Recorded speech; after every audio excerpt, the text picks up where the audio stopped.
Welcome to ఐ డ్రీమ్. అబూజిబాద్ అడవుల్లో కాల్పుల మోత ఆగింది. 40 మంది మావోయిస్టులు అమరులయ్యారు. ఇదంతా బూటకపు ఎన్కౌంటర్ అంటూ పౌర హక్కు సంఘాలు ఆరోపిస్తున్నాయి. అయితే పోలీసులు మాత్రం ఖచ్చితంగా ఇదంతా ఎక్స్చేంజ్ ఆఫ్ ఫైర్ జరిగిందని, దంతెవాడికి నారాయణపూర్ జిల్లా సరిహద్దులో భారీగా మావోయిస్టులు సమావేశం అయ్యారు సమాచారం అందుకున్న వెంటనే మీ అన్ని ఫోర్సులు డిప్లొమేట్ చేసాం. అక్కడికి వెళ్ళిన తర్వాత దాదాపు గంటల పాటు జరిగిన ఎక్స్చేంజ్ ఆఫ్ ఫైర్లో ఒక కానిస్టేబుల్ తీవ్రంగా గాయపడ్డారని, మిగతా మంది చనిపోయారంటూ అని చెప్తున్నారు. అయితే పారిపోయిన వారిలో కొంతమంది ఉన్నారని చెప్తున్నారు పోలీసులు. కానీ పౌర హక్కు సంఘాలు మాత్రం చాలా స్పష్టంగా చెప్తున్నాయి. ఇందులో నంబాల కేశవరావు గారితో పాటు తక్కెడపల్లి వాసుదేవరావు అలియాస్ ఆశన్న అలియాస్ శాసన కూడా ఉన్నట్లుగా తెలుస్తుంది. కానీ పోలీసులు మాత్రం ఆ రెండు పేర్లు ఖండిస్తున్నారు. అసలు ఆ రోజు ఏం జరిగింది అన్న విషయాన్ని మనతో మాట్లాడడానికి ప్రొఫెసర్ గడ్డంబర లక్ష్మణ్ గారు ఉన్నారు. అని అడిగి ఇందులో బోటోకు వెనుకుంటారా, వీళ్ళు డిమాండ్ ఏంటి విషయాన్ని ఆ అన్నకి అడిగి సార్ గడే తెలుసుకుందాం. సార్ నమస్తే అండి. నమస్తే. లక్ష్మణ్ గారితో ఇంటర్వ్యూ ప్రారంభించే ముందు అబూజిబాద్ అడవిలో అసలు ఏం జరిగింది ఒకసారి వీడియో చూద్దాం. ఆ వీడియోలో పోలీసులు ఏం మాట్లాడారో కూడా సార్ చూద్దాం.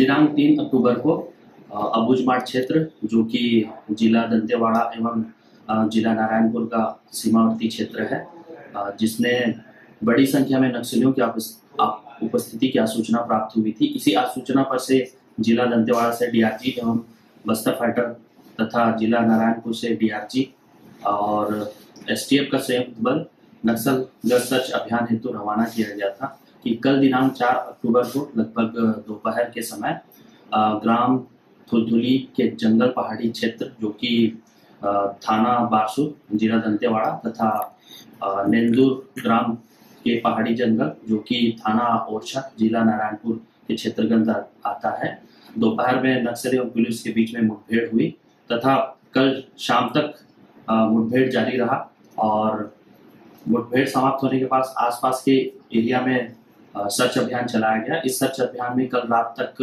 28 वर्दीधारी नक्सलियों का शव बरामद कर लिया गया था तथा और भी 100 नक्सलियों के शव मिलने की संभावना व्यक्त की गई थी तथा आज अभी तक कुल 31 वर्दीधारी नक्सलियों के शव बरामद कर लिए गए हैं। साथ ही साथ LMG और AK-47 SLR इंसास तथा और भी अन्य ऑटोमेटिक हथियार बरामद किए गए हैं। अभी भी सर्च अभियान जारी है तथा आगे की जानकारी अपने तरफ से दी जाएगी। ఇప్పటి వరకు వీడియోలో చాలా క్లారిటీగా కనిపిస్తుంది. ఫారెస్ట్లోకి వెళ్తున్నట్లుగా, తర్వాత అక్కడ జరిగిన ఎక్స్చేంజ్ ఆఫ్ ఫైర్ విషయం కానీ అక్కడ మాట్లాడుతున్న ఎస్పీ గారు ప్రెస్ మీట్ చూసాం. ఇప్పుడు అది బూటకం ఎన్కౌంటరా, ఎక్స్చేంజ్ ఆఫ్ ఫైర్ అంటూ వాళ్ళు చెప్తున్నారు, బూటకం ఎన్కౌంటర్ అంటూ పౌర హక్కులు అంటున్నారు. కాబట్టి అసలు సార్కి అడిగి వాళ్ళకున్న సమాచారం ఎలాగొచ్చింది, వీళ్ళు చనిపోయిన వారిలో ఎవరో ఉన్నారు విషయాన్ని సార్ అని తెలుసుకోండి. సార్ చెప్పండి సార్, మీకున్న సమాచారం ప్రకారం మన నంబాల కేశవరావు గారు, అదేవిధంగా తక్కెడపల్లి వాసుదేవరావు గారు ఉన్నట్లుగా వస్తున్న సమాచారం. పోలీసులు మాత్రం వాళ్ళిద్దరూ లేరు అని చెప్తున్నారు. అసలు ఆ సంఘటనే బోటుకొని మీరు అంటున్నారు కాబట్టి మీకు ఉన్న ఆధారాలు ఏ విధంగా చెప్తారు? ప్రాథమికంగా ఎన్కౌంటర్లన్నీ బూటకమే, ఎన్కౌంటర్లన్నీ ప్రభుత్వ హత్యలే.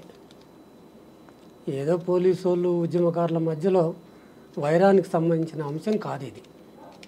ఇది ప్రభుత్వ పాలసీ. జనవరి 1, 2024 నాడు ఒక 6 నెలల పసిపాపను చంపటంతో మొదలుపెట్టారు ఈ ఎన్కౌంటర్ల ప్రహసనాన్ని. మొదలుపెట్టి ఇప్పటి వరకు దాదాపుగా 200 మందిని బలగాలు పొట్టన పెట్టుకున్నాయి. ఈ 200 మందిలో మా అధ్యయనం ప్రకారంగా మేము సేకరించిన సత్యాల ప్రకారంగా ముప్పావు వంతు అంటే దాదాపుగా 150 మంది ఆదివాసీలు చనిపోయారు.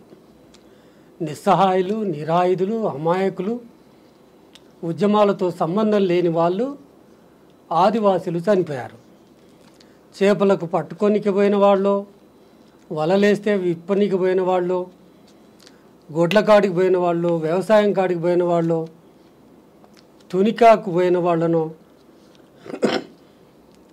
అట్లా బయటికి వెళ్తే చాలు ఇప్పుడు పట్టుకొని కాల్చి చంపి హోరాహోరి యుద్ధం జరిగింది.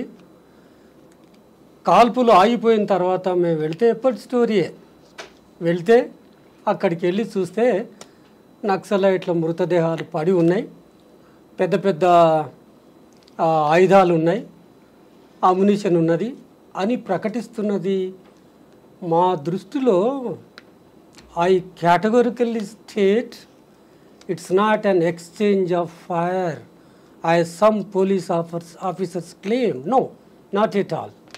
It's a clear cut of encounter, ఏకపక్ష కాల్పులు. 40 మందిలో కూడా చాలా మంది ఆదివాసులు ఉన్నారని సమాచారం. 40 మందిలోనే కాదు, మన లెక్క ప్రకారంగా కాంకేర్ అడవులో మొన్న మార్చిలో జరిగిన ఎన్కౌంటర్లో 29 మంది చనిపోయినని ప్రకటిస్తే 17 మంది ఆదివాసీలు. మరీ భయంకరమైన విషాదకరమైన అంశం ఏంటంటే ఆదివాసుల చేత శవాలను మోపించి ట్రక్కులో వేసిన తర్వాత ట్రక్కులో వేసిన ఆదివాసులను కాల్చి చంపారండి. ఇంత దారుణమా? శవాలను అంతవరకు మోపించుకొస్తారు, ట్రక్కులో పెట్టిస్తారు. వాళ్ళకి ఏంటంటే సంఖ్య పెరగాలి. వీళ్లకు సంఖ్య పెరిగితే వాళ్ళకు వచ్చే రివార్డులు, వాళ్ళకు వచ్చే అవార్డులు, వాళ్ళకు వచ్చే ప్రమోషన్లు అవి విపరీతమైన ప్రయోజనాలకు దారితీస్తుంది. వాళ్ళకి ఇచ్చిన టార్గెట్లు నెరవేరుతుంది. కనుక ఆ సంఖ్య పెంచడం కోసం ఇవాళ ఎట్లుంటుందంటే కనీసంగా పాలకుల దృష్టిలో పడ్డా కానీ వీళ్ళకు పెద్ద ఆనందం వేస్తుంది. చిన్న ఉద్యోగాలు పోలీసు ఆఫీసర్లు చెప్పిన ఇన్స్ట్రక్షన్స్ ప్రకారంగా నడుచుకుంటారు. ఆ ఆశలకు, ఆ భ్రమలకు ఆశపడి ఇవాళ ఎన్కౌంటర్లు విపరీతంగా చేస్తున్నారు. ఆ రాష్ట్ర ముఖ్యమంత్రి జిష్ణుదేవ్ సాయి ఇవాళ నిన్నటి జరిగిన అక్టోబర్ 4 నాడు జరిగిన ఎన్కౌంటర్లో 40 మందిని చంపేస్తే శభాష్ అంటాడు, వీపు తట్టి మాట్లాడతాడు. తర్వాత రివార్డులు, అవార్డులు, ప్రమోషన్స్ అవన్నీ మామూలుగానే వస్తుంటాయి. ఒక రాష్ట్ర ముఖ్యమంత్రి శభాష్ అన్న తర్వాత వాళ్ళు ఎన్కౌంటర్లో పాల్గొన్న పోలీసు అధికారులు హత్య చేసిండ్రు, హంతకులాళ్ళు. పౌర హక్కుల సంఘాలు అంటమే కాదు, ఎన్కౌంటర్లో జరిగిందంటేనే అందులో పాల్గొన్న ఎఫ్ఐఆర్ తయారు చేస్తారు. ఎఫ్ఐఆర్ తయారు చేసిన వాళ్ళు అందులో ఏ పోలీసు అధికారుల పేరు ఉంటాయో వాళ్ళ మీద హత్యా నేరం మోపాలని జాతీయ మానవ హక్కుల కమిషన్ చెప్పింది, ఉమ్మడి ఏపీ హైకోర్టు చెప్పింది. మొన్న దిశ నిందితుల ఎన్కౌంటర్లో చనిపోయిన వాళ్లను ఆ కమిషన్ సిర్పూర్కర్ కమిషన్ వేస్తే సిర్పూర్కర్ కమిషను అది క్లియర్గా మర్డర్ అని చెప్తే సుప్రీంకోర్టు వాళ్ళ మీద హత్యా నేరం మోపి ప్రాసిక్యూట్ చేయాలని తెలంగాణ హైకోర్టుకు రాసి ఉంది. అది ఇక ఆ ప్రాసిక్యూషన్ మొదలవుతుంది. మేము చెప్తున్నది ఏంటంటే ఎన్కౌంటర్లన్నీ అబూజ్మాడ్ విషయం తీసుకుంటే మనం దిశ ఎన్కౌంటర్ పక్కన పెడదాం కాసేపు. అబూజ్మాడ్లో 40 మంది చనిపోతే ఒక కానిస్టేబుల్ మాత్రమే గాయమైందని చూపిస్తున్నారండి. అది మనకి నమ్మడం మీరు అది అబూజ్మాడు, నారాయణపూర్ అడవులు, అబూజ్మాడు, తుల్తులి, నేందూరు గ్రామాల అడవి థిక్ ఫారెస్ట్. ఆ ఫారెస్ట్లో జరిగిన ఎన్కౌంటర్లో it's not an exchange of fire, I categorically against state. ఆ ఎన్కౌంటర్లో మీరు రెఫర్ చేసి మాట్లాడుతున్నారు. ఐ టెల్ యూ, ఇప్పటి వరకు జనవరి 1, 2024 నాడు మొదలైన ఎన్కౌంటర్ల మారణ హోమంలో 200 మంది ఐదరు ఆదివాసీలు లేదంటే మావోయిస్టులు చనిపోయినారు. వీళ్ళలో ఒక్కరూ గాయపడలేదు, గాయపడ్డారని చూపిస్తారేమో కానీ తీవ్రంగా గాయపడింది లేదు. అవతల ప్రాణాలు పదుల సంఖ్యలో పోతుంటే వీళ్ళకు ఒక్కరు కూడా గాయపడరు. మీరు యూ రైట్లీ స్టేటెడ్. సెకండ్, వాళ్ళ వైపు నష్టాలే లేవు. నా క్వశ్చన్ అదండి. ఒక వ్యక్తికి కాలు గాయమైందని చూపిస్తున్నారు. ఇంతమంది ఫోర్స్లో ఒక వ్యక్తికి గాయమైంది, మిగతా 40 మంది చనిపోయారంటే అది నమ్మేటట్లే కనిపిస్తుందా అనేది. 50 సంవత్సరాలుగా పోరాకుల సంఘం ఎన్కౌంటర్లు అంటేనే బూటకం అని చెప్తుంటే ప్రజలు కూడా మీరు చెప్పిందే రుజువు, మీరు చెప్పిందే సాక్ష్యం కనుక ఇంకా మేము ఇంకా అధికంగా ఇంకేం చెప్తాం. మీరే ఆ ఎన్కౌంటర్ బూటకం అని మీరే చెప్తున్నారు కనుక ఎన్కౌంటర్లన్నీ బూటకం. నిన్న జరిగిన ఎన్కౌంటర్ కూడా 100% బూటకం. అయితే నిన్న జరిగిన ఎన్కౌంటర్లో ఒక భౌతికంగా నిర్మూలించడమే కాకుండా మానసికమైన యుద్ధం కూడా చేస్తుంది స్టేటు. మొత్తం టెర్రరైజ్ చేస్తుంది, ఆదివాసీలందరినీ టెర్రరైజ్ చేస్తుంది. ఎక్కడైతే పోలీసు బలగాలు మోహరించి ఉంటాయో ఇప్పటి కూడా కోంబింగ్ జరుగుతుంది. ఇప్పటి వరకు వాళ్ళు బలగాలను ఉపసంహరించుకోలేదు. ఇప్పటి కూడా తీవ్రమైన కోంబింగ్ జరుగుతుంది. ఒక్కసారి పోలీసు బలగాల ఇనుప బూట్ల చప్పుళ్ళు వినబడుతున్నాయి అంటే ఆ మాయకపు ఆదివాసీల పరిస్థితి ఏంటి, మహిళల పరిస్థితి ఏంటి? వాళ్ళు పొద్దున్న లేచి అడవి సంపదకు పోయే వాళ్ళు మేము ఇప్పుడు ఇవాళ అడవిలకు పోలేము అని చెప్తున్నారు. వాళ్ళకు పెద్దగా అడవి తప్ప ఇంకొక మార్గం లేదు బ్రతకటానికి. అందుకని వెంటనే ఆ కోంబింగ్ ఆపరేషన్స్ ఏవైతే ఉన్నాయో అవి తక్షణమే నిలిపివేయాలని చెప్పి మేము ఈ కేంద్ర రాష్ట్ర ప్రభుత్వాలను డిమాండ్ చేస్తున్నాం. ఓకే, ఇంకా అందులో చనిపోయిన వారిలో మీరు చెప్తున్నట్లుగా నంబాల కేశవరావు గారు కానీ లేదంటే తక్కిడిపల్లి వాసుగారు ఉన్నారని మీరు అంటున్నారు. అది వాస్తవం అంటారా? అయితే మీ పత్రికా రంగం నుంచి వచ్చిన సమాచారం మేరకు, మాకు అందుతున్న సమాచారం మేరకు మీరు అన్నట్టుగా అగ్రనాయకత్వం అయితే ఉంది అనేది తెలుస్తుంది. 40 మంది చనిపోయారు కనుక ఉండే అవకాశం ఉంటుందని it is very closer to reality ఉండవచ్చు. అయితే ఆ బాధ్యత కూడా నంబాల కేశవరావు కార్యదర్శి, తిరుపతి కేంద్ర కమిటీ సభ్యులు, అట్లాగే తక్కళ్ళపల్లి వాసుదేవరావు కేంద్ర కమిటీ సభ్యులు వీళ్ళు ఉన్నారని సమాచారం అందుతుంది. అది మేము అడుగుతున్నాం ప్రభుత్వాన్ని, వాళ్ళు ఉన్నారా? ఇంతవరకు జరిగిన ఎన్కౌంటర్లలో అందరి పేర్లు ప్రకటించేవాళ్ళు. ఈ ఎన్కౌంటర్లో మీరు పేర్లను ఎందుకు ప్రకటిస్తలేరు? చట్టబద్ధమైన బాధ్యత కూడా మీ మీద ఉంది. It's your duty to express openly given propaganda in the paper with photos వేసి ప్రకటించితే కదా వాళ్ళు బంధువులు కుటుంబీకులు వచ్చి శవాలను తీసుకెళ్ళటం అనేది. అందుకని మాకు తెలిసిన సమాచారం అది నిజమా అబద్ధమా నమ్మటానికి వీల్లేదు. ఇప్పుడు ఎవరైనా చంపుతున్నారు. అయితే మేము వాళ్ళు అనొచ్చు మాకెట్లా తెలుసు అగ్రనాయకత్వం ఉందని, ఇటు మేము ఫైరింగ్కు పోయినామన్నాం. అయితే ఫైరింగ్కు అక్కడ పోవటానికి గల ఒక ఉద్దేశం ఏంటంటే, మీ ఉద్దేశం ఐ టెల్ యూ, కేవలం చంపటానికి మాత్రమే బలగాలు మోహరింపబడ్డాయి. అరెస్టు చేసి న్యాయస్థానాల ముందు నిలబెట్టాలనేది మీ డ్యూటీ. మీరు అక్కడికి అరెస్టు చేయటానికి వెళ్ళలేదు, కేవలం చంపటానికి వెళ్ళారు. ఇది ఎక్కడి న్యాయం? ఎంత ఆటవిక న్యాయం? మనం ప్రజాస్వామిక వ్యవస్థలో ఉన్నవా? వాళ్ళు అక్కడ అగ్రనాయకత్వం ఉందా లేదా ఉంది అనేది మీరు అంత దూరం అడవుల్లోకి ప్రయాణం చేసి వెళ్ళారు కదా, మీరు కూడా కష్టపడి ప్రయాస కోర్చి వెళ్ళారు కదా, మీరు స్వయంగా వెళ్ళారా? నిజంగా కోంబింగ్కి వెళ్ళారా? మీరు పక్క సమాచారంతో వెళ్ళారు.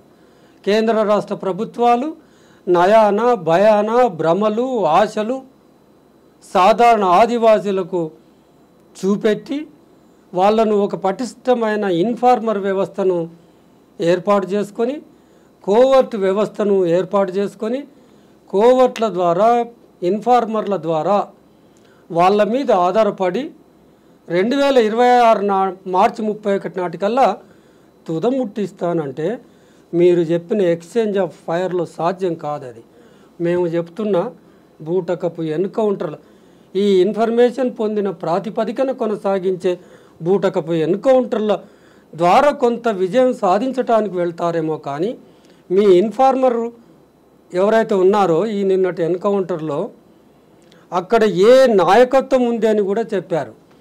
ఒకవేళ కోవర్ట్లో అయితే ఆ క్యాంప్ ఎక్కడ ఉంది, ఎవరెవరు కూర్చున్నారు, ఎవరెవరు డేరాల్లో ఏ డేరాలో కూర్చున్నారు అనే ఆ వ్యవస్థ మొత్తం పిక్చర్స్ తీసి నీ కోవర్ట్ వ్యవస్థ చెప్పింది కనుకనే దాడి చేయగలిగావు. సొంతంగా కోంబింగ్ చేసి నీ సొంత బలంతో చేయటం అనేది దుర్భేద్యము. అదే గనక జరిగితే దాన్ని నిజమైన ఎన్కౌంటర్ అంటారు. అదే గనక వాళ్ళు తారసపడితే, మీరు నిజంగా కోంబింగ్కి వెళ్తే వాళ్ళు తారసపడితే వాళ్ళు కాలుస్తారు, మీరు చెప్పినట్టుగా ఇక్కడ నష్టమవుతుంది, అటు రెండు వైపులా నష్టం అవుతారు. This is an encounter, it's not అన్. ఇది ఏకపక్షమైన కాల్పులు జరిపి చేసిన ఎన్కౌంటర్లో వీళ్ళందరూ అగ్రనాయకత్వం ఉంది అని మీకు తెలుసు. అగ్రనాయకత్వం ఉంది అని తెలిసినప్పుడు ఒక చిన్న అంశం ఏంటంటే, చర్చల ప్రక్రియ సంభాషిస్తామని మీరు ఒకసారి మాట్లాడుతున్నారు. అంతకుముందు భూపేష్ బగల్ మాట్లాడిండు, కొంత ముందుకు కూడా వెళ్ళిండ్రు, ఎక్కడో ఆగిపోయింది. ఇంకా చరిత్రలకు వెళ్తే చిదంబరం, మన్మోహన్ సింగ్ చర్చల ప్రక్రియ మొదలుపెట్టిండ్రు. ఎవరైతే చర్చల ప్రక్రియ కేంద్ర ప్రభుత్వం మొదలుపెట్టిందో ఆ మాట్లాడటానికి వచ్చిన ఆజాద్ అనే మావోయిస్టును కూడా చంపేసి దించేశారు. ఇప్పుడు కూడా మీ ఇంతకుముందు ముఖ్యమంత్రి చేసిన ఆ సంభాషిస్తాను, మీరు మాట్లాడండి వాళ్ళతో. మనము ప్రజాస్వామిక వ్యవస్థలో ఏ సమస్య వచ్చినా మనం ఏమనుకుంటాం, జనరల్ అండర్స్టాండింగ్ ఏంటంటే ఎంత పెద్ద సమస్య అయినా it can be resolved across the table. ఇది ఒక డెమోక్రాటిక్ ప్రిన్సిపల్. మీరు అక్కడ ఆ టేబుల్కు దగ్గరికి ఎందుకు పిలుస్తలేరు అనేది కేవలం తుపాకుల తూటాల ద్వారా సమాధానం చెప్పదలుచుకున్నారు. I also draw your attention, మావోయిస్టులు కానీ ఉద్యమకారులు కానీ లేవదీస్తున్న అంశాలు దీర్ఘకాలంగా కొనసాగు 50 సంవత్సరాలుగా చెబుతున్నది ఏంటంటే, ఒకవైపు పాలకులు ఇది పూర్తిగా లా అండ్ ఆర్డర్ ఇష్యూ కాదు, శాంతి భద్రతలకు సంబంధించిన అంశం కాదు, సామాజిక ఆర్థిక కోణం ఉంది, సాంస్కృతిక కోణం ఉంది అని చెబుతూ ఈ రెండిట్లో ఏది ప్రయారిటీ చేస్తున్నారు? పబ్లిక్ చెప్పడానికి ఏమో ఆ మాట అంటారు, ఆచరణలో చేస్తున్నది తుపాకులకు పని చెప్తున్నారు. వాళ్ళు లేవదీస్తున్న ఇష్యూ ఏంటంటే ఈ సంపద పరుల పరం కాకూడదు. Constitution also drawing your attention, no economic power should be concentrated in the hands of fewer అంటుంది. ఏ కొద్ది మంది చేతుల్లో భారతదేశ సంపద కేంద్రీకృతం కావటానికి లేదు అని చెబుతుంది. ఎగ్జాక్ట్గా మీ పాలసీలు, మీ విధానాలు రాజ్యాంగానికి విరుద్ధంగా సాగిపోతున్నాయని మాట్లాడుతున్నాం. వాళ్ళ ఆకలి, మేము ఆ ప్రాంతాలు సందర్శించాం, మీకు కూడా ఒక అవకాశం వచ్చింది, మీరు కూడా ఈ ఛానల్ ద్వారా వెళ్ళండి. రాత్రిపూట కన్ను తీసి కన్ను కొడితే కనబడని కారు చీకటి, కరెంటు లేదు, రక్షిత మంచినీరు లేదు, టీబీలు వచ్చినాయి, మలేరియా వచ్చి చనిపోతున్నారు, పిల్లలకు చదువు లేదు, ఇండ్లు లేవు, రోడ్లు లేదు, రవాణా లేదు, కమ్యూనికేషన్ లేదు, ఆరోగ్యం అనే సౌకర్యం, మానవుడు జీవించడానికి చాలా జుగుప్సాకరంగా జీవితాలు. పాయింట్లోకి వస్తే ప్రభుత్వం ఆ స్థాయికి వెళ్ళడానికి పార్టీ అడ్డుకుంటుంది కాబట్టి పార్టీ అడ్డుకోవడమే కాదు, ఉద్యమకారులు అందరూ కూడా అడ్డుకుంటున్నారు అంటున్నారు. ఏది అది ఇప్పుడు అడ్డుకుంటున్నారేమో, 1980లో అక్కడ ఉద్యమం పోయి ఉంటుంది, ఇప్పుడు అంతకుముందు ఏది మీరు చెప్తున్న ఆ అభివృద్ధి ఏదైతే ఉందో ప్రాక్టికల్గా చూసాం కనుక చెప్తాం. అక్కడ 4 లేన్లు మేము కూడా అడిగాం ప్రజల్ని, ఏంది మీరు అభివృద్ధికి ఆటంకం ఏంది, మా తునికాకు ధర ఇవ్వండి, మేము తీసుకొస్తున్న ఇప్ప పువ్వుకు ధర ఇవ్వండి, మా వ్యవసాయం కల్పించండి, మాకు రోడ్లు వేయండి. కానీ పెద్ద పెద్ద 4 లేన్ల రోడ్డు, 6 లేన్ల రోడ్లు మాకెందుకు, మాకు స్కూల్ పెట్టండి అని అడుగుతున్నారు. మరి ఏమైంది? అంతకుముందు ఏమైంది? ఎవరు కూడా అభివృద్ధికి ఆటంకపరిచే వాళ్ళు ఎవరు ఉండరు. ఒకవేళ వాళ్ళ అభివృద్ధికి ఆటంకపరిస్తే అప్పుడైతే ఎవ్వరు కూడా వీళ్ళ దారిలో, వీళ్ళు ఎంత మొత్తుకున్నా కానీ వీళ్ళ దారిలో రారు. ఆకలి ఉంది, దరిద్రం ఉంది, అవిద్య ఉంది, నిరుద్యోగం ఉంది. వాళ్ళను అట్టి పెట్టుకుని వాళ్ళ సమస్యల మీద ఆ సాయుధంగానో నిరాయుధంగానో పోరాడితే వాళ్ళేమో ఫారెస్ట్ నక్సలైట్లు. ఈ విషయాలన్నీ బయట పెడితే మీ బోటోళ్ళు మా బోటోళ్ళు అయ్యో అదేంటి ఆదివాసీలు వాళ్ళ జీవితం, ఈ దేశంలో నిరుద్యోగం ఉంది, ఈ దేశంలో ఆకలి ఉంది. మేము చెప్పుడేంది ఆకలి సూచిక చెప్పుతుంది. మేము చెప్పుడేంది నిన్నటి హిందూ రాసింది 6.5 జీడిపి ఉంది. మనం ఎక్కడ పెట్టుకోవాలి మన ముఖాలను? ఇన్నేళ్ల కాలంలో డబుల్ డిజిట్ అన్నాం, ఎక్కడ పోయింది? నిరుద్యోగం పోయింది, భావ ప్రకటన స్వేచ్ఛ సూచిక చూడండి, పత్రికా రంగం స్వేచ్ఛ చూసుకోండి. ఏ సూచికలో మనం ముందంజ ఉన్నామో ఒక్క మాట చెప్పండి. మేము చెప్పుడు కాదు, ఇవి మాట్లాడితే, ఈ స్టాటిస్టిక్స్తో పాటుగా మాట్లాడితే, ఈ అంకెలతో మాట్లాడితే అర్బన్ నక్సలైట్లు అంటారా? వీళ్ళేమో మనమేమో అందరం అర్బన్ నక్సలైట్లము, వాళ్ళేమో అక్కడ ఫారెస్ట్ నక్సలైట్లు. ఇది ఒకటే దేశం, ఒకటే భాష, ఒకటే మతం, ఒకటే పార్టీ, ఒకటే నాయకుడు, నేను ఒక్కరినే పరిపాలించాలి అనుకునే దాంతో మేము ప్రజలకు అప్పీల్ చేస్తున్నది ఏంటంటే, నక్సలైట్ల దగ్గర హింస ఆగదు. వాళ్ళకు కమ్యూనిస్టులు వ్యతిరేకం, వాళ్ళకు మైనార్టీలు వ్యతిరేకం, ముస్లిమ్స్ వ్యతిరేకం, అందరి దగ్గరకు వస్తుంది. పౌర సమాజాన్ని ఈ సందర్భంగా మేము అప్పీల్ చేస్తున్నది ఏంటంటే, ఇప్పటి వరకు జనవరిలో మొదలు పెడితే ఓ పసిపాప 6 నెలల పాప చనిపోయినప్పుడు మనం స్పందించలేమా? మనం మేధావులము ఈ స్థాయికి చేరుకున్నామంటే it's the blood and sweat of such people. వాళ్ళు ఆకలి కొని మన కడుపు నింపుతున్నారు, వాళ్ళు నిరక్షరాస్యులై మనకు అక్షరాస్యత ఇస్తున్నారు. It's our Solomon duty to respond to the people. ఇప్పటికైనా చెప్తున్నాం, మేము వాస్తవాలు సేకరించడం కోసం పౌర హక్కుల సంఘాలు, దేశం ఒకవైపు మానవ హక్కుల సంఘాలు పెడుతుంది, రాష్ట్రం ఒకవైపు మానవ హక్కుల సంఘాలు పెడుతుంది, ప్రజలు పెట్టుకున్న ఈ సంఘాలు అక్కడ జరిగిన ఎన్కౌంటర్ జరిగిన ప్రాంతానికి వెళ్ళి సెప్టెంబర్ 5 టీచర్స్ డే రోజు రఘునాథపాలెం తెలంగాణకు ఎన్కౌంటర్లు ప్రవేశించాయి. ఆ సత్యాసత్యాలు ఏంటో సేకరిద్దామని మేము పోతే అశ్వాపూర్లో మమ్మల్ని అడ్డుకొని దురుసుగా ప్రవర్తించి, నాకు గాయాలయ్యేటట్టు ప్రవర్తించి అశ్వాపురం పోలీస్ స్టేషన్లో రోజంతా నిర్బంధించారు. మేము ఎందుకు పోతున్నాం? మీరు అన్నట్టుగా అది ఎక్స్చేంజ్ ఆఫ్ ఫైరా, లేకపోతే వాళ్ళే వీళ్ళని కాల్చారా, ఏది సత్యం అని తీసుకొస్తాం కదా. మీరు పోనివ్వలేదంటేనే అది బూటకం. మేము పోతే వాస్తవాలు బయటకు వస్తాయని మీరు భయపడుతున్నారు. తెలంగాణ ప్రభుత్వం is also not an exception. Telangana ప్రభుత్వం పోరాడి వచ్చింది. ప్రస్తుతం ఉన్న ముఖ్యమంత్రికి, అంతకుమున్న ముఖ్యమంత్రికి ఉద్యమాలతో సంబంధాలు ఉన్నాయి, దగ్గరగా క్లోజ్నెస్ కూడా ఉంది. మీకు తెలుసు మేము ఏం చేస్తాం, పోయి వాస్తవాలు సేకరించడం నీకు ఎందుకు అభ్యంతరకరం అవుతుంది? ఈ పాలకులు ఏ ప్రభుత్వాలు మారినా కానీ నిర్బంధం దగ్గరికి, హింస దగ్గరికి, అణిచివేత దగ్గరికి వచ్చేసరికి అందరి పాలసీ ఒకటే ఉంటుంది.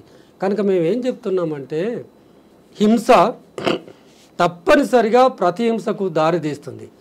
అది మరింత హింసకు దారితీస్తుంది. మనం ఏమనుకుంటున్నాం, ప్రజాస్వామిక దేశం, మానవ సమాజం మానవీకరించబడింది అనుకుంటున్నాం. మీరు ఏం ప్రబోధిస్తున్నారు? అణిచివేయండి, నిర్మూలించండి, తుదముట్టించండి, చివరి నక్సలైట్లను కూడా వదలకండి, మొత్తం ఏరివేయండి. ఏందా ఏరివేత? భారతదేశ ప్రజల జీవితాలతో ముడిపడిన ప్రజా నాయకులు, కేంద్ర హోంమంత్రి ఈ పరిభాషలో మాట్లాడితే హింస పెట్టరేగిపోక ఏమవుతుంది?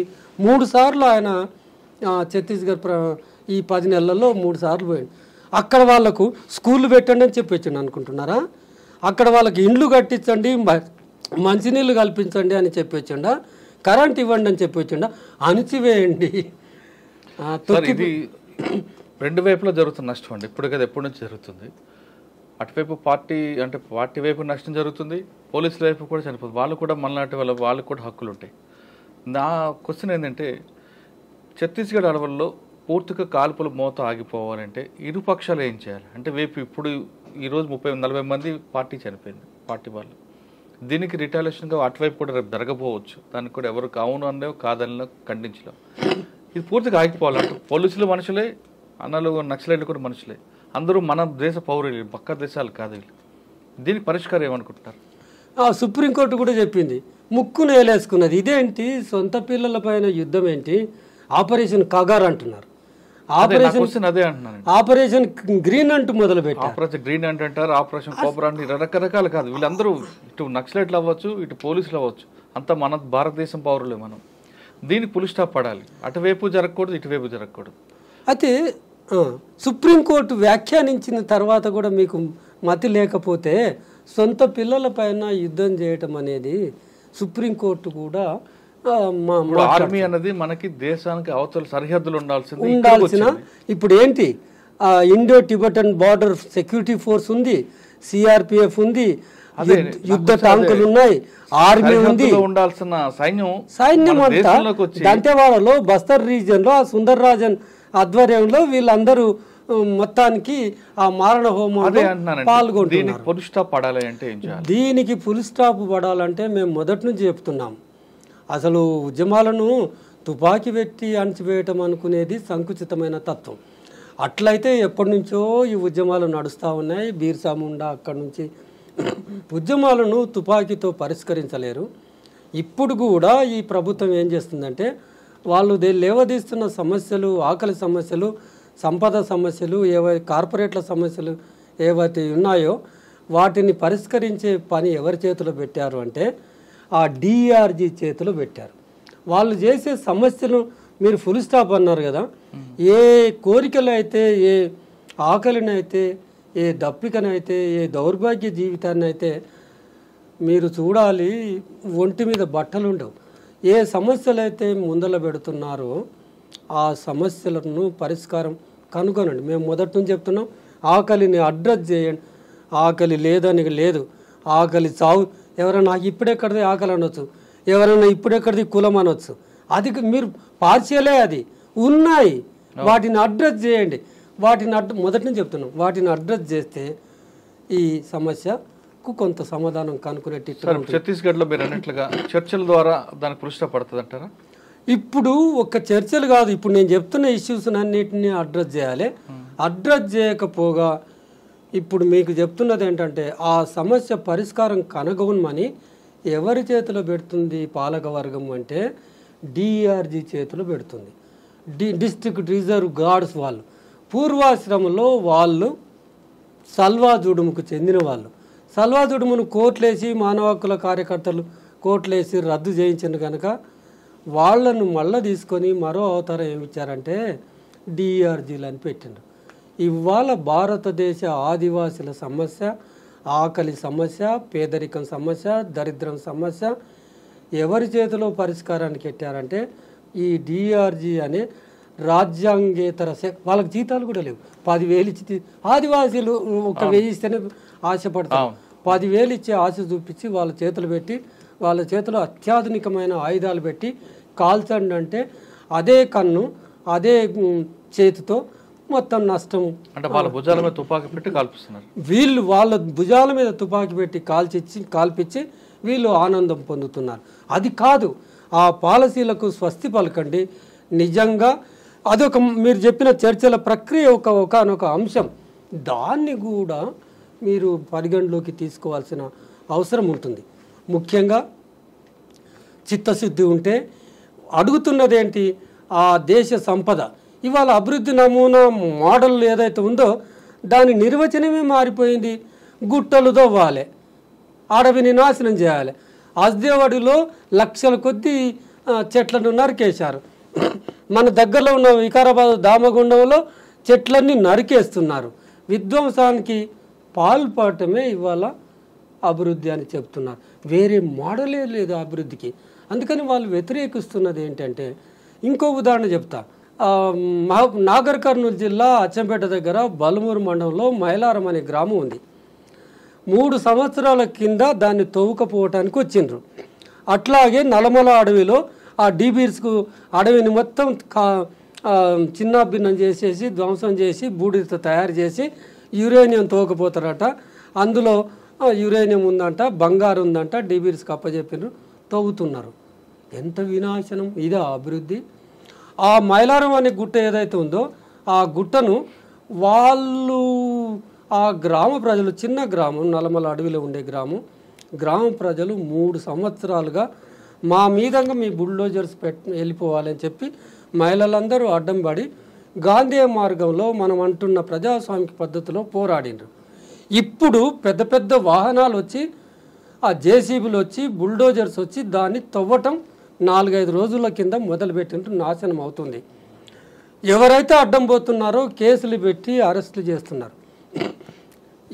ఏం చెప్తున్నారంటే తుపాకులు బట్టి సాయుధులై పోరాటం ఏంటి, మీరు ప్రజాస్వామికంగా పోరాడండి అని చెప్పేవాళ్లకు ఏం చెప్తున్నామంటే ఇవాళ మైలారం గ్రామ ప్రజలు ఏ పద్ధతిని అనుసరించాలి? అరెస్టులు చేస్తున్నారు, జైళ్ళకు పంపుతున్నారు, వాళ్ళు అన్ని పద్ధతులు అయిపోయినాయి. మిగిలిన పద్ధతి ఏందో వాళ్ళను ఎవరు నిర్వహించాలి? మైనింగ్ వాళ్ళ దగ్గరకు పోయినారు, కలెక్టర్ దగ్గరకు పోయినారు, ఎంపీడీ దగ్గర అందరికీ అప్లికేషన్స్ పెట్టుకున్నారు. ఏ నాదుడు ఆపకపోగా గ్రామంలో ఉన్న యూత్ను, ముసలోళ్ళను, మహిళల్ని అందరి మీద కేసులు పెట్టి ఇవాళ వాళ్ళ మీద చర్యలు తీసుకొని భయానకమైన వాతావరణాన్ని సృష్టిస్తున్నారు. ఏంది మార్గం? ఎట్లా ఫుల్ స్టాప్ పడుతుంది సమస్యలకు? మీరు చేస్తున్న విధ్వంసక చర్యలు వెనక్కి తీసుకోండి. ఛత్తీస్గఢ్, జార్ఖండ్, బస్తర్ దండకారణ్యంలో ఏవైతే 104 MOUs ఉన్నాయి, ఆ MOUs అని రద్దు చేసుకుంటే సమస్యకు పరిష్కారం ఉంటుంది. ఓకే, ఛత్తీస్గఢ్ రాష్ట్రంలో కానీ జార్ఖండ్ రాష్ట్రంలో కానీ ఇకపై కాల్పుల మోత ఆగాలంటే ఖచ్చితంగా అక్కడ చర్చలు ఒక పార్టీ తీసుకొని ఎక్కడైతే అభివృద్ధి పేరు మీద మీరు MOUలు చేసుకున్నారో అవన్నీ రద్దు చేసి ఆదివాసీలకు కావాల్సిన తాగునీరు మౌలిక సదుపాయాలు కల్పించాలి. అప్పుడే దీనికి ఒక పరిష్కార మార్గం ఏర్పడదంటున్నారు ప్రొఫెసర్ లక్ష్మణ్ గారు. ఆయన చెప్తున్నట్టుగా కేవలం అడవిలోకి బుల్డోజర్ పంపించి 4 లైన్ల రోడ్లు కాదు, అక్కడున్న సంపద ఉంచి అది ఎప్పటి నుంచో వస్తున్న మన వన సంపదని కాపాడుతూ ఆదివాసీలు వాళ్ళకు కావాల్సిన మౌలిక సదుపాయాలు కల్పిస్తూ వాళ్ళలో జ్ఞానం కల్పించాలి, విద్య అటువంటి సౌకర్యాలు, వైద్య సౌకర్యాలు కల్పిస్తే దీనికి ఒక పరిష్కారం దొరుకుతుంది. లేదా ఇది ఎప్పటికీ దశాబ్దాలుగా కారుతున్న ఇటువంటి రక్తం ఇంకా పై కారే మళ్ళీ కాల్పుల మోత జరిగే అవకాశం మనకు కనిపిస్తూనే ఉంటుంది, వినిపిస్తూనే ఉంటుంది. ఇప్పటికైనా సరే ఛత్తీస్గఢ్ ప్రభుత్వాలు కానీ కేంద్ర ప్రభుత్వం కానీ దీనికి ఒక టార్గెట్గా పెట్టుకుని 2026 సరికి పార్టీ లేకుండా చేస్తామనే శపథాలను వెనక్కి తీసుకొని ఆదివాసులకు ఏం కావాలి, ఉద్యమిస్తున్న నాయకులకు ఏం కావాలని చేస్తే దీనికి ఎప్పటికైనా పులి స్టాప్ పడుతుంది. లేదా చనిపోతున్న వాళ్ళు కానీ చంపబడ్డ వాళ్ళు కానీ ఇద్దరు కూడా మన దేశ పౌరులే. ఆ విషయం గుర్తుంచుకోవాల్సిన అవసరం ఎంతైనా ఉంది. ఇది ఛత్తీస్గఢ్లో జరిగిన ఎన్కౌంటర్పై ప్రొఫెసర్ గడ్డం లక్ష్మణ్ గారితో ఎక్స్క్లూజివ్ ఇంటర్వ్యూ. వచ్చే వారం మరో ఇష్యూలో మళ్ళీ కలుద్దాం. అంతవరకు నమస్తే. థ్యాంక్ యూ అన్న, థ్యాంక్ యూ వెరీ మచ్.